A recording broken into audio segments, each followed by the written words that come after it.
Todas las personas que vienen por primera vez y a los cibernautas que nos escuchan ahorita. Primero que todo, vamos a hablar de Jesús, y antes de hablar de Jesús es importante que dejemos por un lado los paradigmas, que nos olvidemos de todo lo que nos han enseñado en el colegio, lo que hemos aprendido en nuestros templos, y abramos la mente, nos dejemos llenar por ese nuevo conocimiento, permitamos que nuestros guías espirituales nos iluminen y nos permitan entender esta nueva tarea, todo a la luz del espiritismo.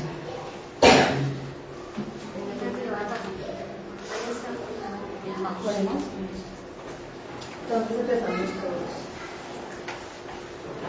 Hace más de 2000 años, un ángel del Señor llamado Jesús descendió de los cielos, de un lugar llamado Los Amadores, que es una esfera espiritual, a llenar este planeta de tristezas y de angustias, para darnos la oportunidad de recibir ese gran amor y esa gran paz que Él nos entregaba. Para aprender y comprender un poquito más quién era Jesús, es importante que todos... Ay, esta imagen no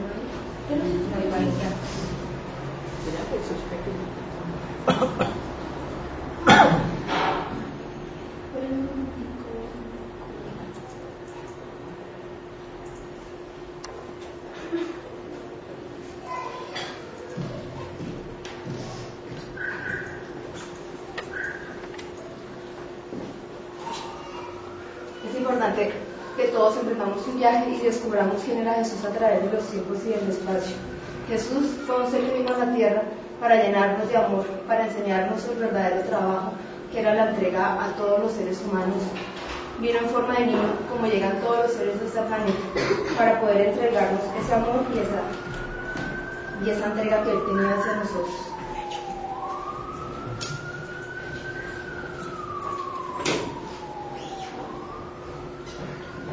Para entender a Jesús tenemos que viajar y alejarnos de nuestros pensamientos, ir hacia el espacio y retroceder millones de años para poder ver y entender la presencia de Dios, de Jesús entre nosotros. Este es el espacio, este es el tiempo que nos rodea. A lo largo de los siglos han existido y siguen existiendo seres y planetas en otros lugares del espacio. Nos acercamos poco a poco hacia un lugar llamado la Vía Láctea. Aquí Jesús y todos sus encargados en una época estuvieron juntos, desde el mismo momento en que la tierra era solamente una bola de fuego. Dice el libro de A Camino de la Luz que hace muchísimos años, antes del principio de nuestra tierra, se reunieron en la tierra un grupo sideral, que son los que se encargan de todo lo que es la organización y el planeamiento de nuestra tierra, y de ellos forma parte el Maestro Jesús. Se reunieron 2 veces, una vez que fue para organizar y para distribuir y alejar la nebulosa y todo lo que formaba parte del cosmos y llegar a la creación de la Tierra. La siguiente vez que se reunieron fue para hacer el planeamiento de la venida de nuestro Maestro Jesús. Como vemos, Jesús ha estado con nosotros desde el principio de los tiempos, desde el principio de nosotros. Jesús no apareció cuando llegó aquí a la Tierra, sino Jesús está con nosotros desde hace mucho tiempo. Él está con nosotros desde el momento en que nosotros los seres humanos vagábamos por el mundo en búsqueda de alimentos y en busca de un sitio donde refugiarnos. Desde ese momento y hasta nuestros días, Él está con nosotros, protegiéndonos y ayudándonos. A lo largo de la historia, Jesús, obviamente guiado por el plano espiritual y por la bendición y la venida del Padre Celestial, ha enviado mensajeros a lo largo de nuestra historia para lograr vislumbrar, abrir el corazón, llevar el mensaje de amor y entregar la palabra de Él a todos los seres humanos. Él ha mandado mensajeros importantísimos a diferentes lugares, como por ejemplo a la India. A la India mandó misioneros importantes, como lo fue Krishna y como lo fue Buda en una época.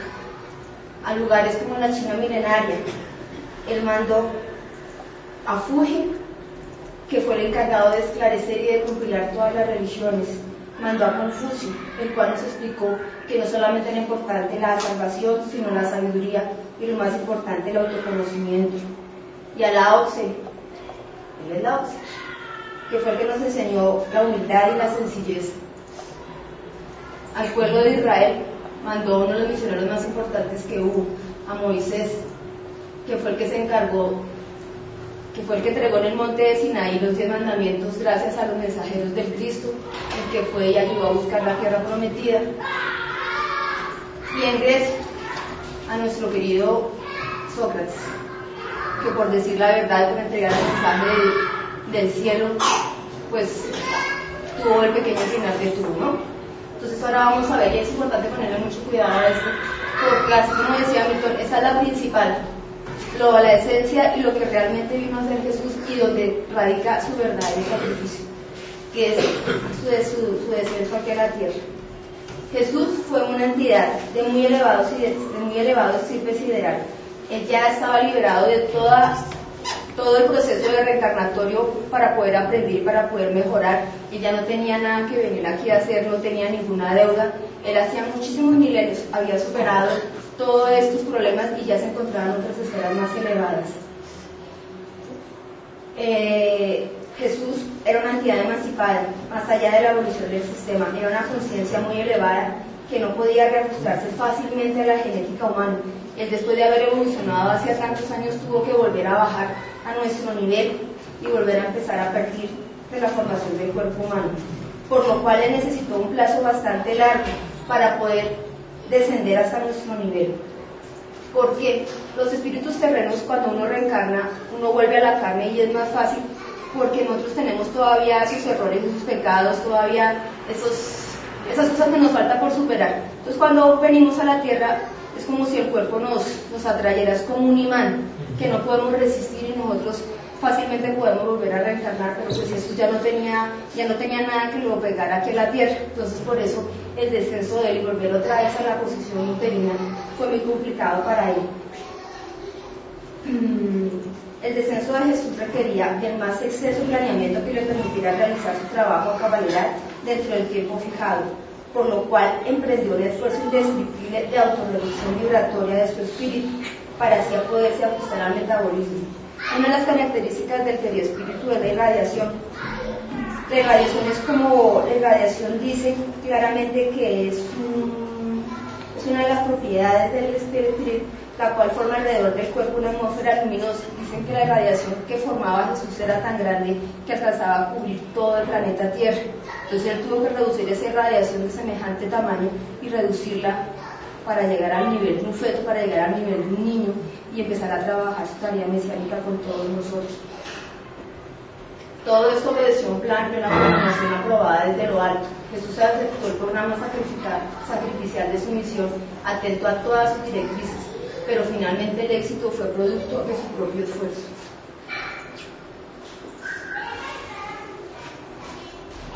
Jesús era un ser que venía en misión. No podía venir con las mismas incomodidades con que muchos de nosotros venimos, tenemos pocos o venimos con un problema, porque él ya no venía a pagar ninguna deuda. Él venía a trabajar y él necesitaba de atenciones entre comillas especiales para poder desarrollar su tarea mesiánica, poder llevar el mensaje a toda la humanidad. Dentro, digamos, de esas ayudas que se le brindaron a Jesús para poder bajar, hubo una reunión previa, se reunieron a muchos seres a nivel espiritual para que trabajaran en la tarea de Jesús. Muchos aceptaron porque esta también era una forma de tratar de pagar algunas deudas kármicas que tenían, y se reunieron alrededor de él para ayudar en la tarea mesiánica. Desafortunadamente tenemos el libre albedrío, y digo desafortunadamente porque hubieron seres que se unieron para la tarea, pero pues no todos la cumplieron a cabalidad. Tenemos el ejemplo de Pedro, que lo negó 3 veces, a Judas, que pues cometió un pequeño error. Entonces cada uno, así como algunos ayudaron, pues a otros también, desafortunadamente a última hora, retrocedieron. De acuerdo al elevado metabolismo espiritual de Jesús, por ser un misionero, necesitaban un cuerpo fuerte, un cuerpo que resistiera no solamente la energía, el nivel vibratorio que tenía Jesús tan fuerte, sino necesitaban un ser que pudiera responder él tenía que viajar por todos lados, tenía que ser un cuerpo fuerte. Hicieron el estudio de varias poblaciones, de varias tribus, por decirlo de alguna forma, y encontraron que la familia de David tenía las características metabólicas, porque era una familia era una casta que se había cuidado a nivel de alimentos, era una sola fe, era una fe completa en Dios, y entonces esa fue la estirpe que ellos tomaron, la información genética que ellos manejaron para poder trabajar el cuerpo y poder amoldar a Jesús aquí en la tierra. A pesar de que pues David tenía tantos problemas, no era perfecto, porque pues David venía de haber hecho y haber causado grandes muertes cuando hizo invasiones a nombre de Dios a muchos pueblos. Él nació en Galilea, Galilea fue una ciudad que se escogió entre tantas que habían en esa época porque le ofrecía las características a nivel del ambiente físico, porque era adecuado para cumplir sus tareas. La gente, a pesar de todo, era una gente buena, era una gente que pensaba en el prójimo, que cuidaba y ayudaba a los demás. Y los paisajes que contenía Galilea le brindaban a Jesús ese apoyo y esa luz que él necesitaba, porque a nivel migratorio le ofrecía mucha fuerza a ellos. Estas son las imágenes que tenemos de Galilea. Este es el río Jordán, estos son los bosques. Allá se caracterizaba por la siembra de viveros, los olivares. Este es el huerto de los olivos, que fue el último paisaje, por decirlo de alguna forma, agradable que Jesús vio antes de partir. Este es el monte Tabor, donde se realizó la transfiguración, el fenómeno de la transfiguración, los trigales que se caracterizaban allí. Y este es el mar muerto, el mar muerto. Igualmente, en esa época se llevó a nivel astral, hubo la conjunción etérica de los tres astros, que es el famoso signo de Piscis. Esta conjunción se realizó porque desafortunadamente aquí estábamos en guerra, estaba Roma tenía invadido a la mayoría de las poblaciones, había un montón de conflictos y necesitaba suavizar un poco el nivel vibratorio del planeta para que a Jesús le quedara un poco más fácil lograr aquí, sumergirse aquí en este lugar tan pesado. Dicen que era como si uno fuera un ave y se metiera entre un montón de barro, o sea, era imposible para él moverse con facilidad. Entonces trataron de nivelar un poquito la vibración, y es entonces que se presenta la conclusión. Esta fue la que vieron los Reyes Magos, esto fue lo que vieron ellos, que como en esa época manejaban la astrología también, entonces ellos, a raíz de todo esto, se dieron cuenta que estaba próxima la llegada de un gran ser a la humanidad.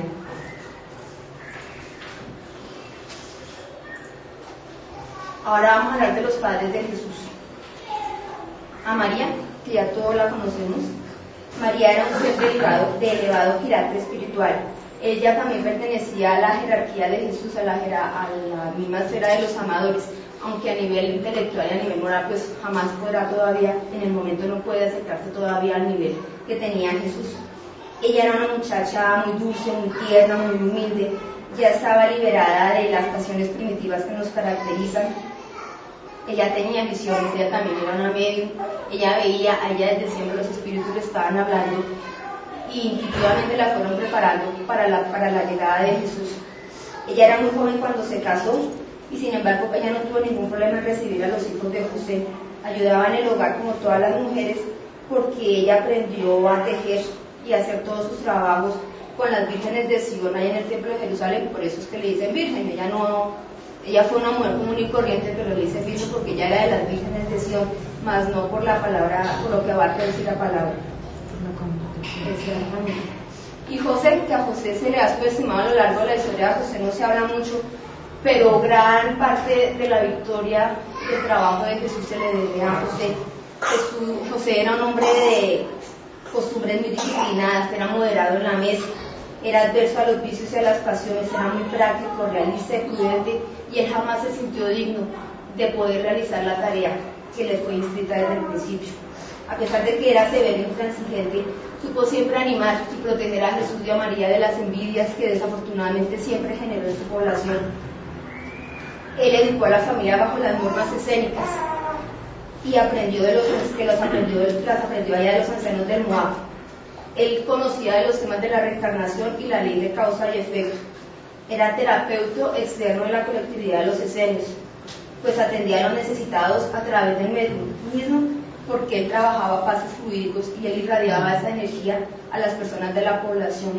Por eso pues era muy respetado, y la palabra de él, a pesar de la situación, se respetaba. ¿Quiénes eran los esenios? Los esenios eran una fraternidad de hombres y mujeres santos que vivían juntos en una comunidad, portaban las semillas de la cristiandad y la futura civilización occidental. Ellos vivían en las montañas alrededor de Jerusalén, Nazaret, y ellos hacían como una especie de excavación y allá tenían sus habitaciones. Ellos vivían en completa humildad, completo aseo, completo respeto. Poseían avanzados conocimientos y trabajaban arduamente en secreto y en el triunfo de la luz, apartando las tinieblas de su ser. A pesar de que habían algunos temores y desconfianzas en la población, a ellos se les respetaba mucho.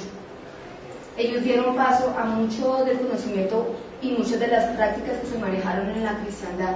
Dice que entre los esenios formaron parte Santa Ana, pues la mamá de María, José, María fueron parte de ellos, Juan el Bautista, Jesús y Juan el Evangelista. Jesús estuvo en contacto con ellos, él no formó parte de ellos, él no usó los ritos ni nada de iniciación dentro del grupo, pero él formó parte de ellos porque los esenios sabían quién era él y sabían el talante espiritual que Jesús traía y la verdadera misión que él tenía para entregar al mundo. El nacimiento de Jesús. No penséis que vine a destruir la ley o a los profetas. Yo no vine a destruirlos, sino a darles cumplimiento, porque en verdad os digo que el cielo y la tierra no pasarán sin que todo lo que está en la ley sea cumplido perfectamente, hasta una sola jota y un solo punto. El nacimiento y la concepción de Jesús fue igual a la de todos nosotros. No hubo ninguna excepción, no hubo una predisposición especial, no hubo una excepción. María sufrió los mismos antojos, problemas que sufrimos todos nosotros. Sintió la misma angustia, la misma tristeza. Decían que Jesús le quitó las ganas de comer carne, que ella solo comía cereales y vegetales porque Jesús sabía que esa clase de alimentos no eran necesarios para nuestro cuerpo. Y Jesús nació como todos nacimos y vinimos aquí a la tierra por el bendito dogma de la unión y el amor entre dos personas. No hubo ninguna excepción. La infancia de Jesús. Ay, me salté aquí una cosita. Jesús nació en lo mismo, por lo que ya sabemos, él nació en Nazaret, nació en la casa de una tía que fue que enseñó eso, en la ciudad de Galilea llamada Nazaret. Al igual que muchas mujeres pasó por eso. El nacimiento ocurrió sin anomalías en la casa de Sara, que era la tía de María. José llevó a María allá para ser asistida, protegida para dar a luz. Hubo bastante júbilo a nivel espiritual y a nivel material, porque según cuentan nunca había nacido un niño tan bonito, ni con tanta alegría en esa época. Era el niño más bonito que habían visto. Ellos nunca fueron a Jerusalén, nunca hubo empadronamiento, y esto ya, como dicen, está científicamente demostrado porque ya se ha buscado, digamos, en los archivos, y no ha existido un empadronamiento en esa época. Entonces esa parte ya no.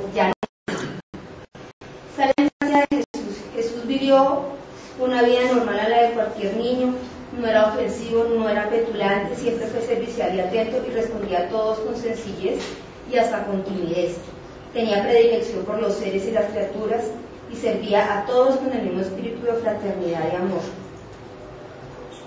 Desafortunadamente algunas veces causaba temor y alarma porque era un niño demasiado avanzado para su época. Lo que pasa ahora con los niños años, que la gente como que se aleja. Él era demasiado inteligente, él no comía nada entero, tenía problemas en el colegio porque no aceptaba las enseñanzas de los maestros, porque él no compartía eso, y a veces pues como que se alejaba y se perdía dentro de lo que recibía en la escuela, lo poco que logró estudiar. Decían que Jesús no le tenía miedo a nada, que había veces que iba caminando y se encontraba una culebrita o un animalito salvaje, y pues en vez de salir corriendo, él se acercaba y los abrazaba, los besaba, y pues los papás detrás de él, que por Dios que corra, que para la casa, que no haga eso. O dicen que cuando había esos aguaceros tan terribles con rayos y todo, entonces Jesús salía de esa casa corriendo y se metía ahí abajo la lluvia y cantaba y gritaba, y todo el mundo que para eso que se iba a enfermar, pero él se sentía dichoso de ver todas las manifestaciones que tenía Dios hacia nosotros y todo el amor que él en todo momento trataba de mostrarnos. Jesús en el bautizo, Jesús, obviamente Jesús y Judas Evangelista, y San Juan Evangelista, porque él recibió el bautizo, como nos contaron. Ellos eran espíritus de gran afinidad, aunque de pronto Jesús no compartía en algo las enseñanzas de Juan, porque Juan era muy duro, Juan era muy rebelde. En cambio Jesús era era un ser muy manso, muy lleno de amor. Dicen que después de que se hizo discípulo de Juan el Bautista y se sometió al bautizo en el río Jordán, Jesús sintió una fuerza, una mayor ansiedad de la tarea que iba a realizar. Él, al igual que nosotros, en el momento de la reencarnación, de la unión, Él también llegó aquí confuso, también le numeraron la memoria, llegó igual que todos nosotros, no sabía qué hacer, y a medida que él fue creciendo fue despertando ese ¿qué vengo a hacer acá? ¿Cuál es mi verdadera misión? ¿Y por qué tanto sufrimiento y tanta tristeza de la humanidad que no deja que uno le explique? Entonces él en ese momento siente como esa voz oculta que lo advertía en lo íntimo del ser, instigándole a una campaña superior. Entonces todas sus vacilaciones y todas sus dudas se disiparon. Se entregó decididamente a pregonar la nueva y el reino de Dios, y sus palabras y pensamientos le brotaban de los labios en poderosos influjos, tan intensas y tan calurosas que seducían a las personas reacias y producían renovaciones instantáneas en sus oyentes. Jesús y sus aspectos humanos. La sabiduría y el amor que reflejaba en exquisita armonía era de una dulzura quemante, pues arrasaba la conciencia de todos los seres, de los sánscritos, y ponía al descubierto los pecados que se ocupaban en lo recóndito de sus almas. Las personas curadas por Jesús decían que el fulgor de sus ojos le penetraba la médula espinal con una fuerza vivificante. Decían que muchas personas se acercaban a Jesús y no podían resistir la tentación de arrodillarse, de abrazarlo, porque él tenía una irradiación tan fuerte que él transformaba a las personas. Cuando llegaba a las casas, para ellos era como una bendición. Ellos sentían que la sola entrada de él podía quitar enfermedades y acabar con todos los temores. Jesús tenía los brazos abiertos a todos los seres, y en algunos momentos se alejaba, pero era como para recibir esa fuerza que la naturaleza entrega y ese momento de tranquilidad.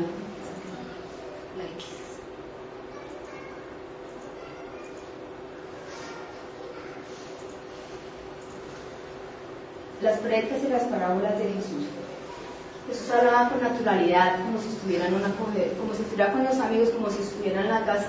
Él trataba de no ponerle tanta ciencia ni hablar como hablan los evangelistas, que le ponían tanto drama y tanto sonido, sino él era muy natural en sus palabras, era muy apasionado con los fenómenos de la naturaleza.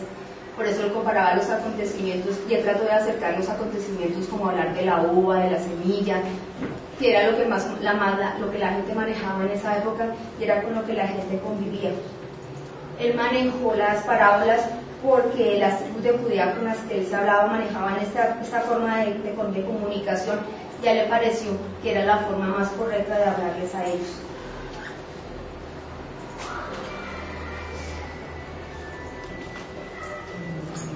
Trataba todo de relacionar todo lo que él decía con la naturaleza, con todo lo que rodea, y él trataba que todo fuera al aire libre, para que la compenetración y la relación de lo que él decía con lo que la gente estaba atendiendo en esos momentos pues fuera completa. A lo largo de su historia, Jesús conoció muchos seres importantes que marcaron la vida no solamente de él, sino de las personas que lo rodearon.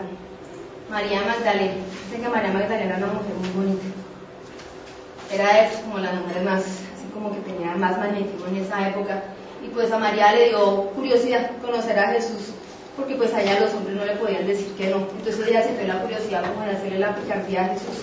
Ella fue y se le presentó a Jesús, pero quedó avergonzada porque Jesús la miró con ojos dulces y le explicó que estaba haciendo las cosas mal, que ese no era el camino. Igualmente María andaba confundida hacía mucho tiempo, ya llevaba buscando ese amor, ese amigo que todo lo acepta y todo lo comprende, y ver a Jesús le cambió realmente la vida a María. María no podía inducir a Jesús a la pasión transitoria de la carne, pues su inconfundible honestidad, conocimiento y lealtad a su misión jamás consentiría que su amor piadoso dejara de alcanzar a todos por igual.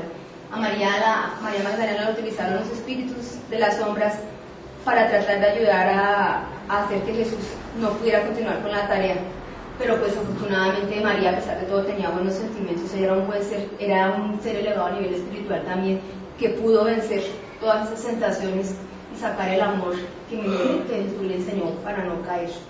Porque para Jesús cada hombre y cada mujer es un instrumento provisorio que actuaba momentáneamente en el mundo material para que el espíritu apresure su sensibilidad psíquica y desenvuelva la conciencia eterna.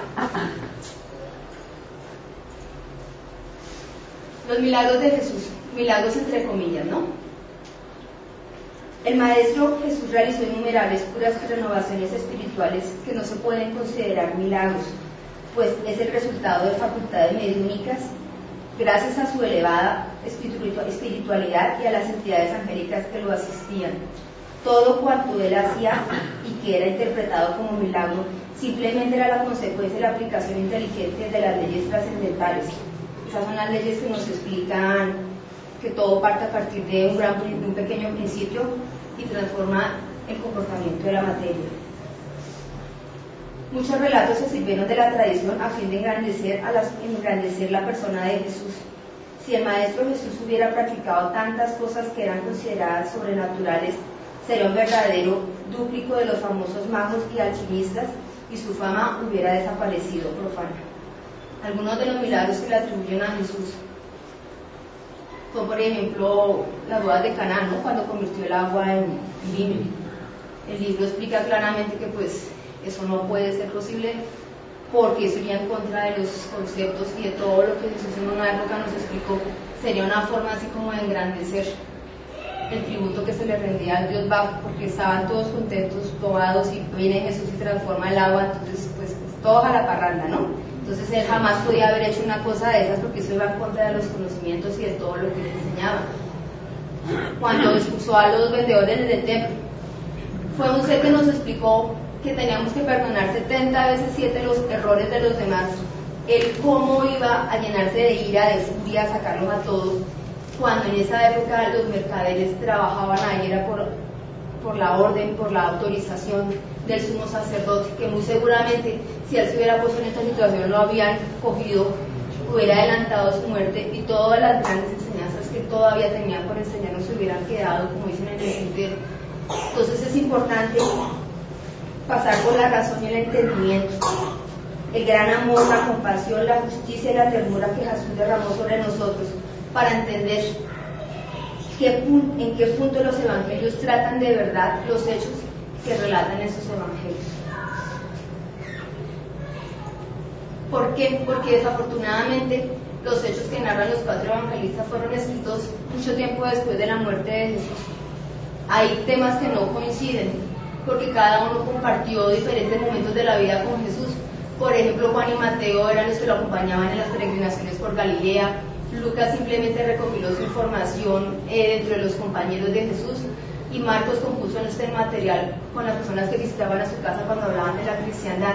Entonces, afortunadamente el mensaje se mantuvo, el mensaje de amor y de perdón se mantuvo, pero pues hay hechos que no son muy viables por la diferencia de años en que fue escrito. Por ejemplo, Marcos fue 65 años después de que Jesús murió, entonces la información no es completamente. Mateo 64 años después, Lucas 80, San Juan 140 años después empezó a recopilar toda la información, ¿no? Entonces es bien complicado que de muchos hechos, pero las palabras y el mensaje primordial de que es lo que verdaderamente importa se mantuvo en el paso de los siglos. El gran legado del maestro, que era lo que nos venía explicando Milton, que fueron sus grandes enseñanzas y el gran amor que nos enseñó. Dentro de los principales mensajes que él está la vida futura. Cuando le preguntan, volvió pues a entrar Pilatos en el pretorio y llamó a Jesús y le dijo, ¿eres tú el rey de los judíos? Y Jesús respondió, mi reino no es de este mundo. Si de este mundo fuese mi reino, mis ministros sin duda pelearían para que no fuera yo entregado a los judíos, mas ahora mi reino no es de acá. La muerte nada tiene de horrible, y ya no es la puerta de la nada, sino de la libertad que abre al desterrado la entrada de una morada de felicidad y de paz, sabiendo que mora en un paraje temporal y no definitivo, toma los pesares de la vida con más indiferencia, y de esto le resulta una calma de espíritu que dulcifica su amargura. Ya sabemos que al otro lado la nada no existe, podemos asumir con mayor responsabilidad y con mayor tranquilidad todos los sufrimientos y angustias por los cuales estamos pasando, porque sabemos que esta no será la última. Otra de las enseñanzas que Jesús nos dio, en la casa de mi Padre hay muchas moradas, si así no fuera, yo os lo hubiera dicho. Esta es la enseñanza de los mundos habitados. En la casa del Padre es el universo, las diferentes moradas son los mundos que circulan en el espacio infinito y ofrecen a los espíritus encarnados estancias apropiadas a su adelantamiento. Otra de las enseñanzas, de las más importantes, tenemos esta. Jesús le respondió, en verdad te digo que no puede ver el reino de Dios sino aquel que renaciera de nuevo. Nicodemo le dijo, ¿cómo un hombre puede nacer siendo viejo? ¿Puede volver al vientre de su madre y nacer otra vez? Jesús le respondió, en verdad te digo que no puede entrar en el reino de Dios sino aquel que fuera renacido del agua y del Espíritu Santo. Lo que es nacido de carne, carne es, y lo que es nacido del Espíritu, Espíritu es. La reencarnación para todos los espíritus solo es un estado transitorio. Es un deber que Dios les impone al empezar la vida, como primera prueba del uso que harán de su libre albedrío. Los que desempeñan este deber con celo pasan rápidamente y con menos pena los primeros grados de iniciación y gozan más pronto el fruto de sus trabajos. Por el contrario, aquellos que hacen mal uso de la libertad que Dios les ha concedido retardan su adelanto.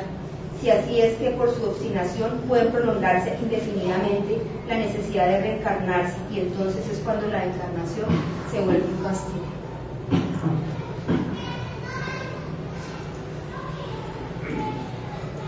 También tenemos las bienaventuranzas, las que vienen del Sermón de la Montaña, donde no solamente existieron seres encarnados, sino hubo muchos seres espirituales que se llenaron de esa vibración tan hermosa y tan maravillosa que fue saber que no estamos solos y que Dios está con nosotros en todo momento. Bienaventurados los que lloran, porque ellos serán consolados. Bienaventurados los que tienen hambre y sed de justicia, porque ellos serán hartos. Bienaventurados los pobres de espíritu, porque de ellos es el reino de los cielos. Bienaventurados los de corazón limpio, porque ellos verán a Dios. Bienaventurados los mansos, porque ellos poseerán la tierra.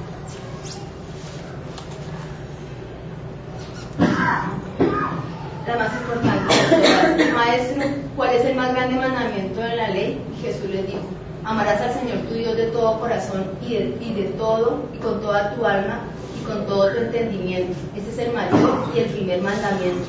Y el segundo es semejante, amarás a tu prójimo como a ti mismo. No hay nada que aclarar ahí. Otra gran enseñanza que Jesús nos dejó. Entonces le responderán los justos y dirán, Señor, ¿cuándo te vimos hambriento y te dimos de comer, o sediento y te dimos de beber? ¿Y cuándo te vimos huésped y te hospedamos, o desnudo y te vestimos? ¿O cuándo te vimos huésped o en la cárcel y te fuimos a ver?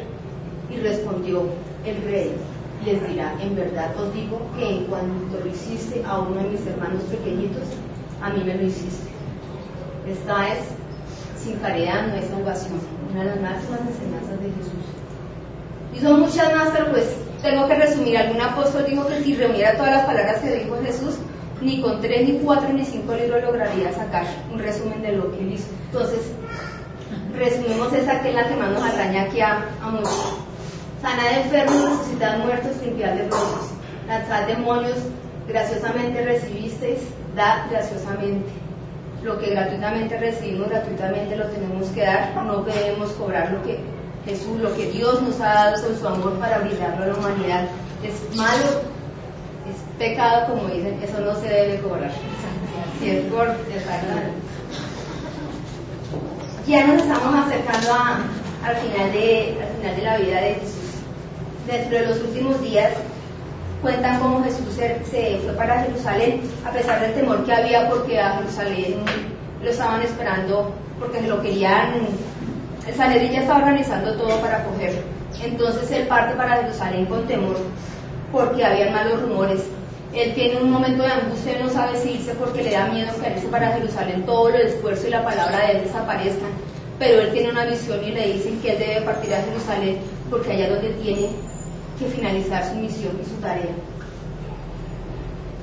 Llega y es vanagloriado, es bien recibido, todo el mundo sale feliz. Desafortunadamente no es como lo pintan. Desafortunadamente todo alrededor de Jesús no solamente había buenas personas, sino también personas pues, que tenían otras esperanzas. Ellos creían que Jesús iba a derrumbar el templo, que él iba a tomar el poder, que iba a acabar con todos, que es la falsa expectativa que tienen muchos judíos y todavía la tienen, que siguen esperando al Mesías, de que él cambie todo. Entonces pues se confabulan, organizan personas allá. Cuando llega Jesús se unen buenos y malos, se forma un alboroto, llegan al templo, saquean el templo, se vuelven una nada. Jesús milagrosamente sale de ahí porque lo sacan los apóstoles. Entonces desafortunadamente el domingo de Ramos, donde nos alegramos de la venida, en esa época se formó un desorden terrible y se empezó a perder el mensaje. Jesús es tildado de revolucionario, de formar ruidos, de que cuando Él pasa entonces hay un montón de problemas. Entonces empieza ahora sí definitivamente, se une el Sanedrín para cerrar las puertas de Galilea, de Galilea no sino de Jerusalén. Los de galileos que quedan ahí empiezan a escapar y a irse por algún lado, porque ya los amenazaron que si ellos continuaban ahí, se demostraba que ellos eran discípulos de Jesús, eso les podría acarrear la muerte. Jesús, al ver esta situación tan terrible, se preocupa de que sus amigos lleguen a caer en esto, y es por eso que cuando a él lo retienen, él dice que él no conoce a nadie, que él vino solo, que ya no había nadie, porque él temía por la vida de todos sus. Exactamente. Jesús en la oración de los.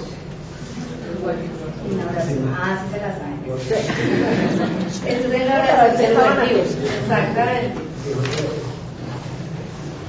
Padre mío, que se cumpla vuestra voluntad. Yo no temo el martirio de la muerte, pero ayúdame a conocerlos para poder enfrentarlos. No era el miedo del hombre ante la perspectiva de la muerte, pues se sentía dichoso sabiendo que retornaría al mundo paradisíaco. Sabio, justo y bueno, pero sumergido en la materia, ignoraba cómo se comportaría en esa excepcional prueba de cuyas consecuencias dependía el éxito y la inmortalidad de su obra evangélica. Dice que Jesús en el momento de oración entra en un estado de éxtasis.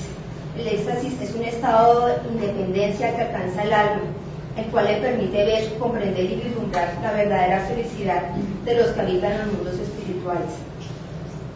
Dice que él en ese momento él pudo ver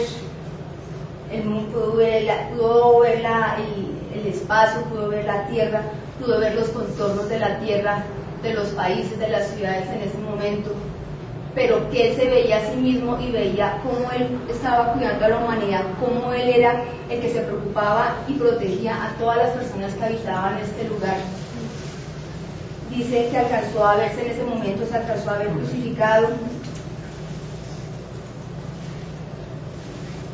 que escuchó el cosmos, que escuchó los planetas, sintió las pulsaciones y la rotación de los astros, las constelaciones de las galaxias, sintió el vibrar de los átomos en el seno de las moléculas de las flores, escuchaba los torbellinos del mundo, escuchaba cómo la savia iba subiendo por los vegetales. En un momento, en un segundo, él abarcó el macro y el microcosmos, consciente de su fuerza, de su poder, de su sabiduría y de su gloria.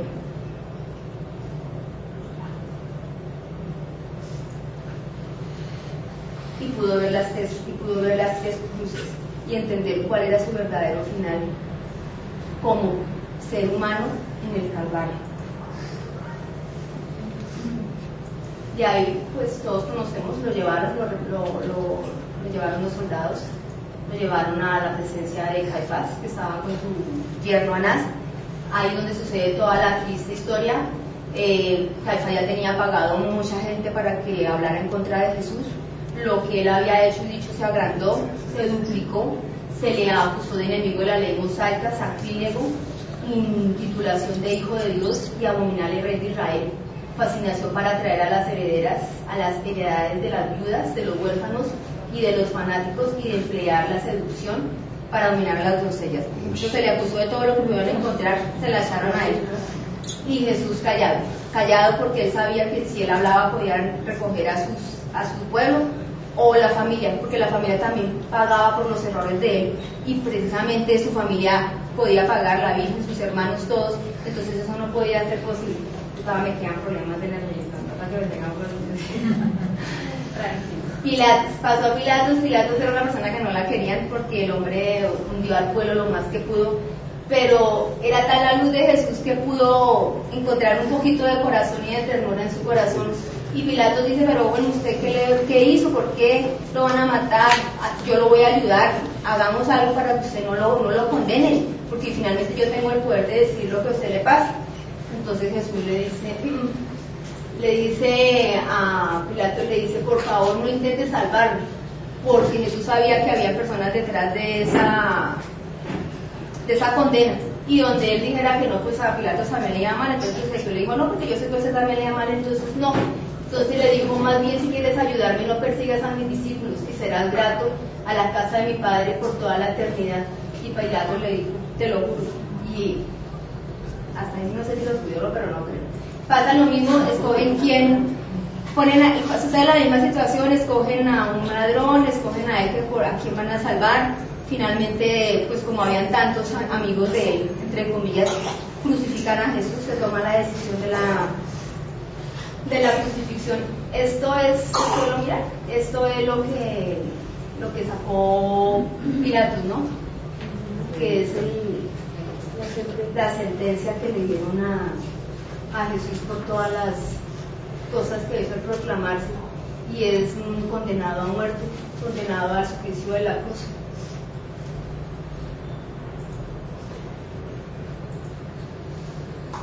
Finalmente, Jesús es crucificado, su familia se agolpa, los pocos que quedaron, ¿no? Porque recordemos que muchos apóstoles pues salieron huyendo del temor de que les pasara algo. Alrededor de él estuvo María Magdalena, Salomé, Juana de Sousa, María. Dentro de los apóstoles estaba Juan, Tiago, que era el hermano de Tiago el apóstol, estaba Andrés, estaba Pedro, estaba Sara, Verónica. Y dice que Jesús, cuando lo crucificaron, él no vio a nadie, él estaba preocupado porque de pronto su legado había desaparecido. Cuando él empieza a ver que poco a poco van llegando sus apóstoles, entonces él siente gran felicidad y se da cuenta de que en ese momento de angustia todos vencieron sus temores, todos se acordaron del mensaje que él dio, y se dio cuenta que afortunadamente su mensaje no iba a desaparecer, porque todos habían vencido sus temores y todos iban a trabajar unidos por el bien del Evangelio.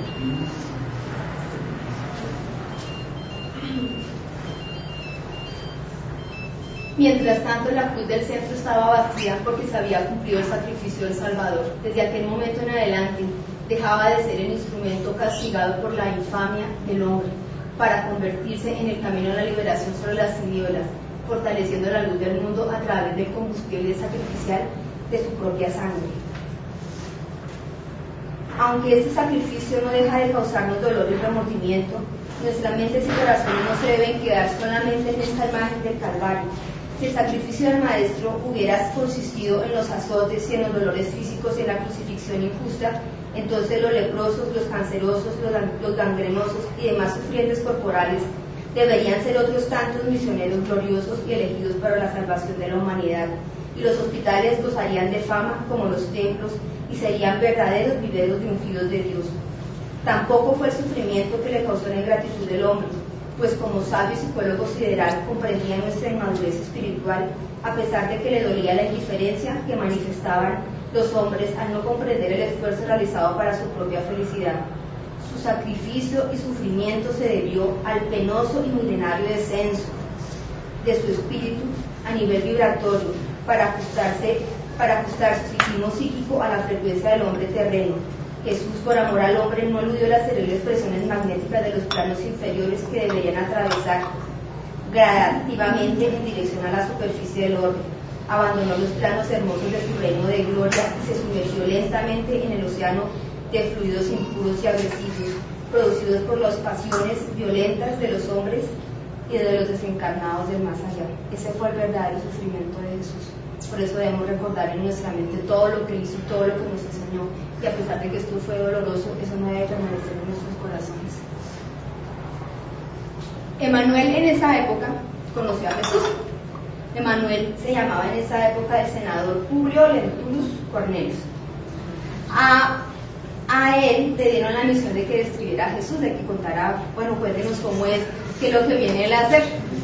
Entonces Emanuel se fue a la tarea y tuvo la dicha de conocer a Jesús, y él dice que él vibró con la presencia de Jesús, a pesar de que él tenía sus inclinaciones y el Imperio Romano tenía su ego por allá encima de todo, pero él se dejó tocar un poquito por Jesús, y entonces él hace una descripción de mi Jesucito. Entonces, antes de eso, en una reunión que nosotros hicimos alguna vez con Rosalita, hablábamos de qué pasaría si Jesús volviera. Nosotros llegamos a la conclusión de que lo mínimo lo volvemos otra vez, ya no crucificar porque este método ya no se utiliza, ¿no? Pero lo volveríamos a matar.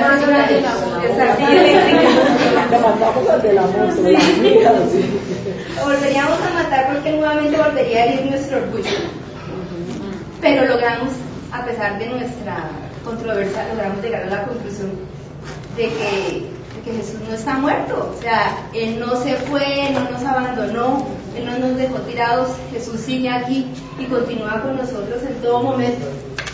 A Jesús. Este es Jesús. Jesús es la cara del niño recién nacido, es la cara del anciano sufriendo, el niño que se muere, el niño que nace y el anciano que muere.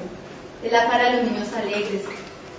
Él está en la cara de los ancianos que sufren, de los niños que piden y piden, de las madres que pierden a sus hijos, de las tristes guerras que andan por toda la humanidad. Él está con nosotros y lo vemos en el niño que llora, en el niño que sufre, en todas las personas que se encuentran enfermas en estos momentos, en los niños abandonados, en los niños que están lejos, sin una familia y sin nadie. Él está ahí y Él continúa cerca de nosotros, esperándonos y teniendo fe que nosotros algún día vamos a cambiar. Y entonces, ¿qué debemos hacer al ver tantas tristezas y tanto dolor? De pronto darnos por vencidos y decir, allá ellos miremos a ver qué hacen, esperemos a que Jesús venga y de pronto les dé una manita porque es que nosotros ya como que no estamos. El mensaje de esperanza es que todavía hay una luz y todavía hay luz en el mundo, todavía hay esperanzas en este mundo, porque tenemos que empezar a practicar todas las enseñanzas que Jesús nos dejó. Esa vida no puede ser en vano.